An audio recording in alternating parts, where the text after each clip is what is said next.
지난주 우리는 하나님의 사람들을 세워가는 교회라는 첫 번째 주제를 가지고 두 가지의 큰 주제의 말씀을 드렸지요. 첫 번째로는 우리는 하나님만 믿는 사람들이라는 것을 기억해야 된다라고 말씀을 드렸습니다.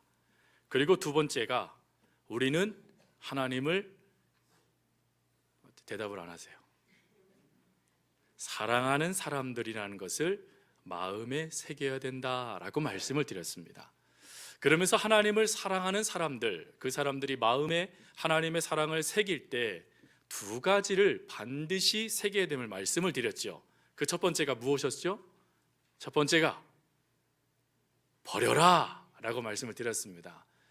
목사님 저 얘기 안 합니다 이러지 마시고 여러분 대답 잘 해주시기 바랍니다. 버려라 라고 말씀을 드렸고, 또 두 번째로 하나님을 사랑하는 사람들은 무엇을 지킨다고 말씀드렸습니까? 말씀을 지키는 사람들이다 라고 말씀을 드렸습니다. 이제 오늘은 하나님을 사랑하는 하나님의 사람들을 세워가는 교회의 두 번째 시간으로, 그렇다면 하나님을 사랑하기에 버린다는 것, 조금 더 쉽게 얘기하면 도대체 하나님을 사랑하기에 우리에게 하나님이 너 포기해라 라고 말씀하며 포기하기를 원하시는 것들은 무엇인가? 그리고 왜 우리는 하나님을 사랑하기 때문에 그리스도를 위하여 포기해야 되는 것인가? 이에 대한 구체적인 말씀을 오늘 두 번째 시간으로 함께 듣기를, 하나님의 은혜를 나누기를 원합니다. 지금 이스라엘 백성들이 지친 곳은 길갈이라는 평지입니다. 길갈의 의미는 굴리다라는 뜻을 갖고 있습니다. 그러니까 굴리는 곳, 그러니까 쉽게 사람들이 무엇인가 옮길 수 있는 그런 지형이라는 것이죠. 그 지형이 이스라엘 백성들에게 중요한 것은 이 지형에 크게 두 가지의 사건이 이루어졌기 때문입니다. 첫 번째로는 이 길갈은 하나님의 기념비가 세워진 곳이었습니다. 이스라엘 백성들이 요단강을 하나님의 은혜 가운데 마른 땅처럼 건너서 제일 먼저 가나안 땅에 정착하게 된 곳이 길갈이었죠. 그래서 홍해를 건너듯이 홍해를 건너듯이 요단강을 건넌 그 놀라운 사건을 기념하며 하나님은 무슨 명령을 내리셨냐면 대대손손 하나님이 한 역사를 기억하게 해라 라는 명령 가운데 12지파에게 각각 하나의 돌을 취하여 그것을 12덩이가 하나의 기념비가 되도록 쌓게 해주셨던 곳, 그래서 하나님의 기념비가 있었던 곳, 그것이 길갈이었습니다. 후에 이 길갈은 하나님의 선지자들이 그 사역 가운데 번아웃 된다던가 아니면 하나님의 은혜를 다시 한번 회복할 때 찾는 영적인 장소가 되어집니다. 그리고 또 이 길갈은 중요한 하나님의 두 번째 명령이 떨어진 곳이죠. 그것은 이 길갈에서 할례를 행하라 라는 명령이 주어졌고, 그 명령에 따라 할례를 행한 곳이 길갈입니다. 할례라는 것은 어떠한 영적인 의미를 담고 있냐면, 이제 과거의 부끄러운 모든 죄가 완전히 벗어났다, 그 모든 죄가 다 사라졌다 라는 영적인 의미를 담고 있는 것이 할례였습니다. 그러니 이스라엘 백성들에게 너희들 할례를 행하라 라는 하나님의 명령은 어떤 뜻을 담고 있냐면, 너희들은 더 이상 노예가 아니다, 너희들은 더 이상 이방인이 아니다, 너희들은 더 이상 나그네가 아니다, 너희들은 내 자녀가 되었다. 이제 너희들을 수치했던 모든 것들은 굴러가 버렸다, 사라져 버렸다 하는 그 은혜를 깨닫게 하시기 위함이 바로 할례를 허락하신 하나님의 뜻이었습니다. 그러니 얼마나 아름다운 사건입니까? 이제 더 이상 수치스러울 필요가 없습니다. 더 이상 죄 가운데 허덕일 필요가 없습니다. 더 이상 전전긍긍하며 하나님 앞에 잘 보이려고 노력할 필요도 없는 것이죠. 왜요? 하나님 앞에 어떠한 삶을 살아도 이미 하나님 것이 됐다라는 뜻이기 때문에 그렇지요. 그러니 이스라엘 백성들은 주저함 없이 이 할례를 행하야만 했습니다. 그런데 문제가 발생됐죠. 그 문제는 장소에 대한 문제였습니다. 여러분, 가끔 누군가가 무엇인가를 여러분들에게 준다던가 아니면 대접을 할 때 어느 곳에 여러분을 초대하게 됐을 때 그곳의 상황을 보면서 우리는 이런 말을 할 때가 있습니다. 다 좋은데 이곳만 아니었으면 더 좋았을 뻔했습니다 라는 말을 할 때가 있어요. 다 좋다라는 거예요. 이제 죄도 사라져버리고 이제 더 이상 하나님의 백성이냐 아니냐 그것 때문에 싸울 필요도 없고 이제 하나님의 것이 됐으니 이제 하나님의 뜻대로 살아가는 거 다 좋은데 왜 하나님은 하필 이곳에서요? 라고 말할 수 있는 곳이 길갈이었습니다. 이 길갈을 평지라고 말씀을 드렸죠. 근데 그 평지에 무엇이 그 끝에 있었냐면 뒤에는 요단강이 흐르고 있었고 앞에는 여리고성이 버티고 있었습니다. 그러니 지금 하나님의 은혜 가운데 할례, 그 놀라운 은혜에 동참하는 것 알기는 알고 믿기는 믿고 감사는 한데 지금 자신들의 상황으로는 할례를 할 상황이 아니라는 것입니다. 그래서 하나님 다 좋은데 이곳에서는 말고요 라고 말하고 싶은 것이죠. 여러분, 이런 상황 가운데 할례를 행한다는 것은 단지 하나님의 명령을 불복종하는 그런 모습만 비춰지는 게 아니라 이 모습에는 타당한 근거도 됩니다. 왜 그러냐면 외과 수술이거든요. 할례는 외과 수술이기 때문에 7일 동안 움직일 수가 없습니다. 그것이 온전하게 회복될 때까지는요 싸우며 할 수도 없는 것이에요. 근데 문제는 자기는 죽을 수 있는데 지금 그곳에 누구도 함께 와 있냐면 자신들의 사랑하는 가족들도 함께 와 있는 거예요. 자신들이 함께 사랑하고 목숨을 걸고 지켜야 될 이들도 그곳에 있는 것입니다. 그러니 여러분, 하나님 은혜 가운데 생명 나는 걸 수 있는데 뒤를 돌아보니 안 되겠는 거예요. 그러니 당연히 그 자리에서 문제 제기하여 하나님 어떻게 우리를 이렇게 끝까지 모르세요? 어떻게 우리에게 이러실 수 있으세요? 라고 말하며 원망할 수 있는 그 자리였습니다. 그런데 하나님은 그런 자리에서도 뭐라고 말씀하시냐면 행해라 라는 명령을 말씀하고 계시더라는 것이죠. 여러분, 그렇다면 이렇게 하나님의 백성으로서 하나님이 끝까지 몰아주시는 그 상황 가운데 하나님께서 포기하라 라는 말씀을 하신 그 이유는 무엇일까?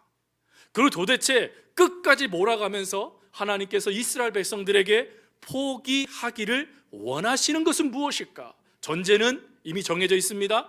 하나님을 사랑하기 때문에, 하나님이 나와 함께 하신다는 것을 믿기 때문에 그 안에서 내가 포기해야 될 것, 그 안에서 왜 포기해야 되는지, 왜 이렇게 끝까지 모르셔서 낭떠러지 끝까지 세우시고는 뛰어내리라고 말씀하시는지, 그것을 오늘 말씀을 통하여 하나님은 우리들에게 깨닫기를 원하십니다. 그 깨달음을 우리가 함께 살펴보며 우리가 포기해야 될 것이 무엇인지, 포기 가운데 허락하시는 은혜가 무엇인지를 경험하는 귀한 시간이 될 수 있기를 바랍니다. 첫 번째, 하나님께서 우리들에게 포기하길 원하시는 것은 우리의 힘과 우리의 능력을 포기하기를 원하신다라는 것입니다. 여러분, 지금 이스라엘 백성들은요 사기가 충천합니다. 왜요?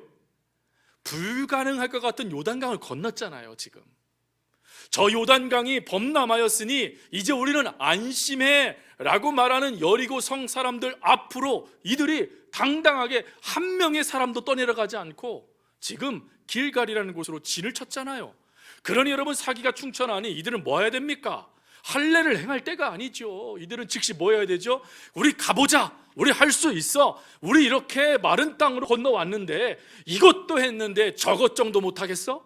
하는 생각 가운데요 군대를 소집하고 그리고 병장기를 손질하면서 전쟁에 임해야 되는 것입니다. 그런데 하나님이 갑작스럽게 아니, 너희들 할례를 행하고 그리고는 가만히 있어 라고 명령을 내리시는 거예요. 생명을 담보로 한 명령, 자신들의 운명을 자신들의 힘으로 이룰 수 없도록 완전히 끊어버리시고 완전히 그냥 하나님만 바라보도록 철저하게 그들을 무모함 가운데 내몰고 계시는 거예요, 하나님이요. 그럼 하나님이 왜 이렇게 하실까? 도대체 하나님은 이러한 모습, 이러한 사건을 통하여 왜 이러한 상황 가운데 우리의 힘과 능력을 포기하게 만드실까? 우리는 질문할 수 있습니다. 하나님, 제가 잘 됐을 때, 하나님 제가 힘이 있을 때, 하나님 제 안에 능력이 있을 때 그렇게 하나님을 섬기고 싶었는데 그때는 다 막아버리시더니 이제 이 끝에 섰을 때 저보고 하나님이 하라니요, 하라니요, 하나님이 이게 가능한 일입니까? 라고 말할 수 있지 않겠습니까? 도대체 왜 하나님은 그렇게 하실까요? 그 이유를 알기 위해서 우리는 사사기 7장을 봐야 됩니다. 여러분, 사사기 7장은 하나님이요 사사 기도원을 세우신 장입니다. 근데 기도원을 세우시면서 하나님이요 사사 기도원에게요 감당할 수 있는 명령을 내리세요. 미디안 연합군과의 전쟁이 발발되어져서 기도원이 나팔을 붑니다. 그러자 이스라엘 전 지역에서 3만 2천 명 정도의 이스라엘 군인들이 모여들었습니다. 이 당시에 미디안의 군대는 13만 5천 명이었습니다. 그들이 모세골이라는 곳 앞에서 지금 대치를 하게 됩니다. 근데 그 대치를 하는 상황에 하나님이 갑작스럽게요 뭐라고 말씀하시냐면 기도원에게 7장 2절 말씀에 너를 따르는 백성들이 너무 많다 라고 말씀을 하시더라는 거예요. 많아요, 적어요? 여러분, 지금 3만 2천 명이 많습니까? 13만 5천 명이 많습니까? 당연히 13만 5천 명이 많죠. 근데 하나님이 3만 2천 명이 많다고 버려, 포기해, 돌려보내 라고 말하는 거예요. 그리고는 줄이기 시작하시는데 몇 명까지 줄이셨습니까? 300명까지 줄이십니다. 300명까지 줄이시고는 하나님께서 하나님의 명령을 내리세요. 싸움의 명령 말이죠. 여러분, 보통 우리들은 힘과 능력을 가지고 싶어 합니다. 더 많은 힘을 가지려고 수단과 방법을 가리지 않고요 모든 것에 우리가 목매입니다. 그것뿐입니까? 권력과 힘이 너무나도 중요하다는 것도 알고 있고요 지식의 힘도 우리가 무시할 수 없다는 것 또한 알고 있어요. 근데 하나님께서 뭐라고 말씀하시냐면 그 모든 힘을 버리래요. 아니 하나님, 이 힘이 우리에게 얼마나 중요한데요. 그런데 하나님이 또 말씀하세요. 너무 많아, 줄여. 여러분, 이 명령에 따라 우리들이 힘을 오늘부터 뺀다고 생각할 때 힘 빼는 게 쉽겠습니까? 아이고, 이제 힘 빼라네. 그러면 이제 힘 뺍시다 우리. 그러면 즉시 힘이 빠지던가요? 불가능하죠. 그걸 우리가 어떻게 할 수 있냐면 모세를 보면 알 수 있습니다. 여러분, 모세가 힘을 빠지는데 몇 년이 걸렸습니까? 성경은 40년이 걸렸다라고 말합니다. 저는 그 말씀을 보자마자 딱 드는 생각이 무엇이었냐면 인간은 힘 빼는 존재가 아니구나, 인간은 힘을 쟁취하는 자들이구나 하는 걸 깨달았어요. 그러니 여러분, 오늘 말씀을 들으면서 나 이제부터 힘 뺄 거야, 여러분 힘들고 어려우실 거예요. 힘 빼는 거 어렵습니다. 그런데 힘이 빠질 때가 있어요. 언제 빠집니까? 실패를 경험했을 때, 고난 가운데 통과할 때, 사랑하는 이들과 헤어졌을 때, 아니면 하나님의 훈련의 자리에 있을 때 그 힘은 빠지게 되어져요. 여러분, 이스라엘 백성들이 여리고성을 하나님의 은혜 가운데 무너뜨리고 정복한 다음에 힘이 발동됐습니다. 그러자마자 즉시 이들은 뭐 했죠? 저 아이성으로 공격해 들어가자 라고 하여 하나님의 뜻도 묻지 않고요 자신의 힘으로 달려 들어버렸어요. 그랬더니 성경은 이렇게 말합니다. 그들이 아이성 사람들 앞에서 패하더라. 그리고 많이 죽지도 않았어요. 30 몇 명이 죽었는데 성경은 이렇게 말합니다. 그들의 마음이 녹았더라. 완전히 마음이 녹아버리고 완전히 힘이 빠져버리니까요 그때가 돼서야 뭐합니까? 여호와 앞에 무릎을 꿇고 하나님 앞에 기도하기 시작하더라는 거예요. 여러분, 이런 모습이 저와 여러분의 모습이에요. 또 이런 모습의 대표적인 사람을 들라고 하면 우리는 창세기에 야곱을 들 수 있습니다. 여러분, 야곱이요, 욕심이 생겼어요. 장자의 욕심. 그래가지고 아버지도 속이고 형도 속인 다음에 장자의 축복권을 받고 그리고는 딱 나왔는데, 문제는 형이 화가 났어요. 그래가지고 내가 반드시 죽일 거라고 그 이야기를 듣자마자 야곱이 불이 나게 도망가요. 자신은 이제 아무것도 할 게 없는 거예요. 도망자밖에. 그때 하나님이 야곱을 만나세요. 하나님이 야곱을 만나서 뭐라고 말씀하십니까? 내가 반드시 너와 함께 할 것이고 너로 돌아오게 해주겠다. 하나님이 약속하셨어요. 여러분, 이러면 이때부터 누구만 의지하면 됩니까? 하나님만 의지하면 되잖아요. 그런데 야곱이 그 다음부터 하나님 의지합니까? 자기 생각대로 합니까? 성경은 철저하게 야곱이 자기의 능력대로 세력을 키워나가고 자기의 능력대로 아내를 취하는 모습들을 이야기해 줍니다. 근데 그 모습을 보면서요, 무엇을 또 깨닫느냐? 어찌 보면 그 모습이 우리의 모습이라는 것이죠. 여러분, 우리가 실패하고 우리가 여러 가지 어려운 문제를 당하고 기도의 제목이 있을 때는 우리는 최선을 다하여 하나님 앞에 기도합니다. 최선을 다하여 하나님을 붙잡습니다.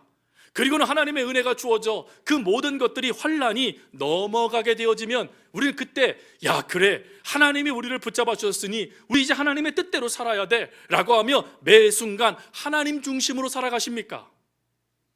아니면 잊어버리십니까? 대부분은 잊어버립니다. 그리고 내 생각, 내 뜻대로 살아가요. 여러분, 야곱이요, 그런 인생을 살았다라는 것입니다. 그러니 엄밀히 보면 우리도 누굽니까? 또 다른 야곱이라는 것이에요. 우리도. 그러니 이 야곱이요, 하나님이 힘을 이제 빼셔야 돼요. 그러기 위해서 하나님께서 뭐 하시죠? 찾아오셔서 씨름을 거세요. 그리고는 그의 엉덩이뼈를 치십니다. 엉덩이뼈를 치자마자 성경은 그가 절었대요. 절었다는 게 무슨 뜻일까요? 더 이상 자신의 능력대로 힘으로 할 수 없는 상태가 됐다라는 것입니다.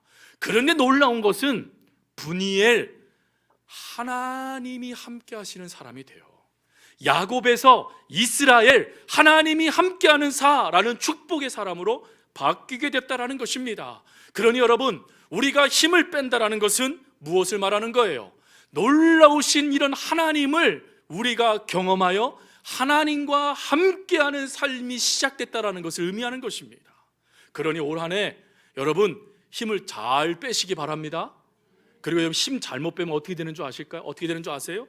사사기 7장 2절 하반절에 이렇게 돼 있어요. 왜 하나님이 사람을 줄이라고 말씀하셨냐면, 이스라엘이 나를 거스려 스스로 자랑하기를 내 손이 나를 구원하였다 하리라 함이라. 무슨 말입니까? 우리는 조금만 잘 되면 하나님 잊어버리는 거예요. 그리고는 이거 어떻게 이루어졌는지 알아? 나 때문이야. 내가 기도를 얼마나 열심히 했는데, 내가 그것을 위해서 얼마나 열심히 뛰었는데 다 내 덕인 줄 알아. 이렇게 말하는 게 우리들의 모습이잖아요. 여러분, 여기에서의 실수는 하나님이 나를 통해 하신 역사를 내가 이루었다라고 말함을 통하여 하나님을 자랑해야 되는 것이 사라져버리고 내가 자랑하게 되어지는 것입니다. 나를 자랑하는 것을 성경은 뭐라고 말하죠? 교만이라고 말합니다. 교만은 성경은 뭐라고 말씀하시냐면 죄다라고 말씀하세요. 즉, 하나님께서 내 힘을 빼라 라고 말씀하신 것은 결론은 우리가요, 언제든지 내 자랑하는 존재가 될 수 있다라는 것이에요. 언제든지 하나님 잃어버리고 내가 지금 받은 것을 가지고 나를 드러내는 역사로 만들어 버릴 수 있는 존재라는 것입니다. 그래서 하나님이 말씀하시는 거예요. 그 어떤 것보다 중요한 것은 너를 자랑하는 것이 아니라 나를 바라보는 것이다. 하나님은 그것을 이스라엘 백성들에게 깨닫게 하시고자 너희들의 힘을 빼라, 너희들의 힘을 빼라라고 말씀하신 것이죠. 그리고 두 번째로 하나님은 무엇을 포기하라고 말씀하시냐면 너희들의 이력과 자랑을 포기하라고 말씀하세요. 여러분, 가끔 새로운 분들을 만나게 되면 명함을 주시는 분들이 계세요. 명함. 근데 어떤 분은 딱 이름 석자만 적혀져 있는 명함을 주시는 분이 있는가 하면, 어떤 분은요, 명함을 딱 받으면 이름이 어디 계시나 하고 쭉 훑어봐야 되는 분들이 계세요. 뭐가 그렇게 많은지, 어디 대표이사, 어디 사회이사, 어디 뭐 너무 많은 거예요. 그래서 이분이 이런 분을 하셨네, 근데 이름은 누구시지? 하고 다시 확인해 보려면 한참 봐야 되는 거. 여러분, 우리는 누구나 다요, 나를 드러내고 싶어 해요. 나를 자랑하고 싶어 해요. 나의 이력을 많은 사람들에게 보여줘서 나 참 대단한 사람이에요 라는 것을 알려주고 싶은 게 우리들의 모습이잖아요. 이스라엘이라고 그거 안 알려주고 싶었을까요? 여러분, 광야 40년 동안 이스라엘 백성들이 의복이 상하지 않았어요. 발이 부르튼 적이 없었어요. 바위 위에서 물이 나왔어요. 만나를 먹었어요. 여러분, 만나를 먹은 것은 광야 생활 가운데 있는 이스라엘 백성들 외에는 없습니다. 광야에서 만나와 메추라기를 먹었어요. 부른 기둥, 굴 기둥이 여러분 이스라엘을 함께 했어요. 에돔, 암몬, 모압 지파를 진멸해 버렸어요. 더군다나 요단강 홍수가 나서 범람한 그 땅을요, 마른 땅처럼 밟아 건너왔어요. 이들이 자랑하고 싶은 것들이 얼마나 많은데요. 그런데 하나님이 그 자랑하고 싶은 모든 것들을 뭐라고 말씀하시냐면 버려버리래요. 그런데 더 중요한 건 그걸요, 부끄럽게 여기래요. 여러분, 이것이 부끄러운 겁니까? 우리를 드러낼 수 있는 자랑입니까? 자랑이죠. 그게 어떻게 부끄러움이 돼요? 근데 하나님은 그것을 포기해 버리래요. 부끄러운 것이 되게 만들으래요. 그러면 여기에 하나님의 뜻이 있다라는 것이죠. 왜 하나님은 그것을 부끄럽게 만들까? 왜 그것을 버리라고 말씀하실까 자꾸? 그것은 우리가 한 가지 예를 들면 쉽게 알 수 있습니다. 여러분, 여기에 컵이 있습니다. 컵. 보통 이 컵의 용도는 무엇입니까? 물론 카페에서는 여기다가 꽃도 이렇게 올려놓고 예쁘게 장식도 하기도 하지만 컵의 용도는 음료수, 물을 마시는 것이죠. 근데 여러분, 물을 마시려고 그러면 이 안에 있는 모든 것들이 어떻게 돼야 될까요? 다 버려져야 됩니다.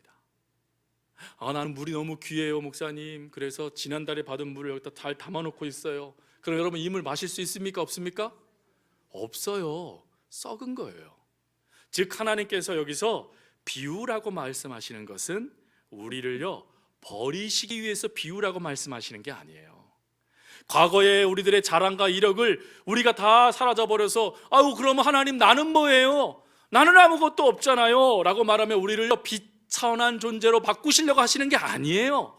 하나님은 이 컵에 우리가 무엇인가를 마시려고 할 때 새로운 것이 들어가도록, 또 새로운 것을 통하여 우리의 몸에 들어가도록 역사하시듯이 우리가 날마다 새로운 하나님의 은혜를 경험하게 하기 위하여, 날마다 부어주시는 하나님의 역사의 주인공이 되게 하기 위하여 과거에 너를 얽매고 있었던 것들, 과거에 네가 자랑하고 있었던 것들을 버려라. 그리하면 내가 채우리라 라는 하나님의 은혜를 경험하게 하기 위해서 하나님은 버려라 라고 말씀하시는 겁니다.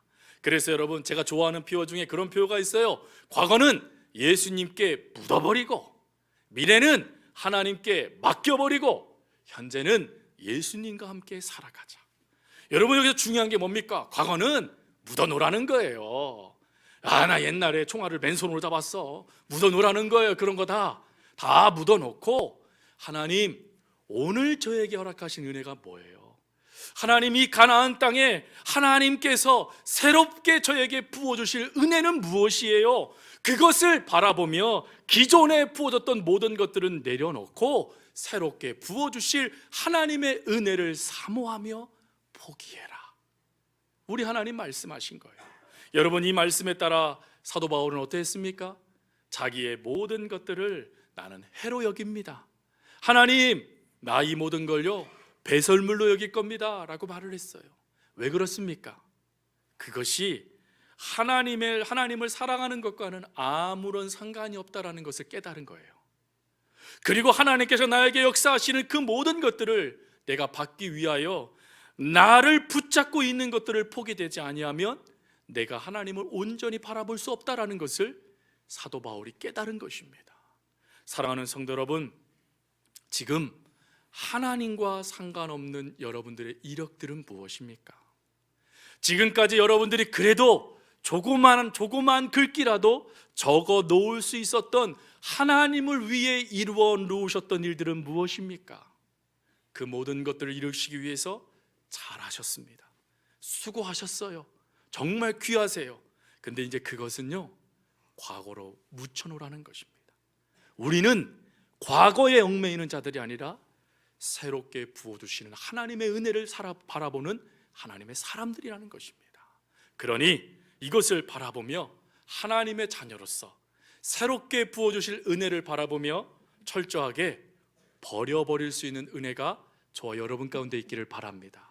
그리고 마지막 한 가지가 더 있습니다. 그것이 뭐냐? 내가 이루겠다라는 생각을 버려라 라는 것입니다. 즉 내가 무엇인가 하겠다라는 생각을 버리라는 것이에요. 하나님이요, 이 여호수아를 찾아오세요. 근데 찾아오자마자 여호수아가 대뜸 하나님의 사람에게 뭐라고 말하냐면 이렇게 말을 해요. 너는 내 편이냐 아니면 적이냐 라고 물어요. 그럴 때 그 이야기를 듣던 하나님의 군대 장관이 뭐라고 말하냐면 나는 이 편도 아니고 저 편도 아니야. 그냥 나는 내 편이야 라고 말을 해요. 그러면서 이 여호수아에게 말하는 거예요. 여호수아야, 너는 내 편이냐 나의 적이냐. 사실 지금 그 대화를 13절 14절에 하신 거예요. 우리 주님과 우리 하나님과 여호수아가 말이죠. 근데 이 말씀을 가만히 듣다 보면 무엇을 깨닫게 되냐면 단지 하나님이 여호수아야 너는 내 편이 맞지 물으신 게 아니에요. 이 말씀은 강한 부정어예요. 부정어. 이 무슨 뜻이냐면 여호수아야 네가 감히 하나님을 보고 내 편에 서라라고 말하느냐. 너는 네가 하나님의 편에 서야지 어찌 네가 하나님을 향하여 내 편에 서라고 말을 하느냐라는 하나님의 꾸지람이에요. 사랑하는 성도 여러분, 우리가 이런 꾸지람의 모습들을 너무 쉽게 행하고 있는 것 아닐까요? 하나님을 향하여 하나님 내가 이거 해볼 테니까 하나님 내 편에 서세요. 그럼 제가 할 수 있어요. 아니요 여러분, 아무리 내가 이룰 수 있는 일이라 할지라도 내가 이루고자 하는 것과 하나님이 이루기를 원하시는 것이 다르면 우리는 언제든지 포기할 수 있어야 됩니다. 그게 하나님의 사람들의 모습이에요. 그런데 우리는 대부분 뭘 얘기하냐면 하나님의 방향성만 자꾸 얘기해요. 하나님 내 편 맞지요? 하나님 내 편에 줄 서세요. 하나님 내 뒤에 서셔야 돼요 라고 말하며 하나님의 방향성을 이야기하는데 여호와의 군대 장관은 무엇을 이야기하냐면 방향성이 문제가 아니라 순종이 문제다라는 걸 이야기하는 거예요. 그래서 그 순종이라는 것을 보여주기 위하여 여호와의 군대 장관은 즉시 여호수아에게 말합니다. 너의 발에 신을 벗어라. 이곳은 네가 선 곳은 거룩한 곳이다 라고 말합니다. 여러분, 여기서 거룩한 곳이다 라는 신을 벗다라는 것은 모세를 보면 모세가 누구를 만날 때 이와 같은 모습을 보였습니까? 하나님을 만날 때였어요. 즉 지금 이 자리에 누가 오셨다는 거예요? 하나님이 오셨다라는 거예요. 하나님이 오셨으니 너는 마땅히 주인이신 하나님 앞에 종으로서 예의를 갖추어라 라고 명령을 내리신 겁니다. 여러분, 이것이 신앙의 가장 중요한 모습이에요. 여러분, 우리는 우리가 주인이라고 착각합니다. 내가 모든 걸 이룰 수 있다라고 말합니다. 그러나 성경은 말씀하세요. 우리는 종이라는 거예요. 종의 가장 중요한 신앙의 자세는 순종하는 것입니다. 이해되지 않는 명령을 내리십니다. 그래도 우리가 해야 될 것은 순종이라는 것이에요. 여러분, 이 순종의 모습이 이해가 되니까, 이 순종의 모습 가운데 이들이 서게 되어지니까 하나님의 명령에 따라 여리고성을 돕니다. 여러분, 하루 후에 돈다고 여리고성이 무너집니까? 가만히 보면 병정놀이예요. 아이들이 하는요. 작대기 하나 짊어지고 이건 총이야 하고 마치 그 자리를 도는 것과랑 뭐가 다르겠습니까? 그런데 이해되지 않는 명령, 이해되지 않는 하나님의 명령에 이스라엘 백성들은 순종했다라는 거예요. 왜요? 자신의 위치를 깨달은 거예요. 나는 주인이 아니라 종이다. 종은 주인의 뜻을 이루는 자다라는 이 생각을 가졌다라는 것입니다. 그러니 그 생각 가운데 돕니다. 그리고 하나님의 명령에 7바퀴 도리가 7바퀴 돕니다. 소리를 지르라 하라니까 소리를 질렀더니 하나님의 은혜를 경험하게 된 것이 여리고성의 사건이었다라는 것이죠. 사랑하는 성도 여러분, 찬송 중에요 이런 찬송이 있어요. 주님 말씀하시면 내가 나가리라. 주님 뜻이 아니면 내가 멈춰서리라. 나의 가고 서는 것 주님 뜻에 있으니 오 주님 나를 이끄소서. 사랑하는 성도 여러분, 하나님이 우리를 이끄시기 위해서 방향성보다 중요한 것은 내 자신의 위치를 파악하는 것입니다. 주님 뜻대로 이끌림을 받기를 원하십니까? 주님의 뜻을 이루고 싶으십니까? 그렇다면 하나님의 뜻에 순종하십시오. 왜요? 사랑하기 때문에 순종하시라는 거예요. 그럴 때 우리는 여리고성이 무너지는 것을 경험하게 될 것이고, 그리고 벼랑 끝까지 몰리게 되어지는 절체절명의 상황 가운데 몰려져도 오히려 살아나는, 오히려 하나님의 은혜를 경험하는 놀라운 역사를 여러분들의 인생 가운데 경험하게 될 것입니다. 그러니 그걸 믿고 오늘 앞으로 영원토록 여러분 잘 포기하시기 바랍니다. 왜 포기해야 된다고요? 사랑하기 때문에. 하나님을 사랑하기 때문에 잘 포기하십시오. 하나님을 사랑하기 때문에 잘 버리십시오. 하나님은 그때의 하나님 되심을 나타내실 겁니다.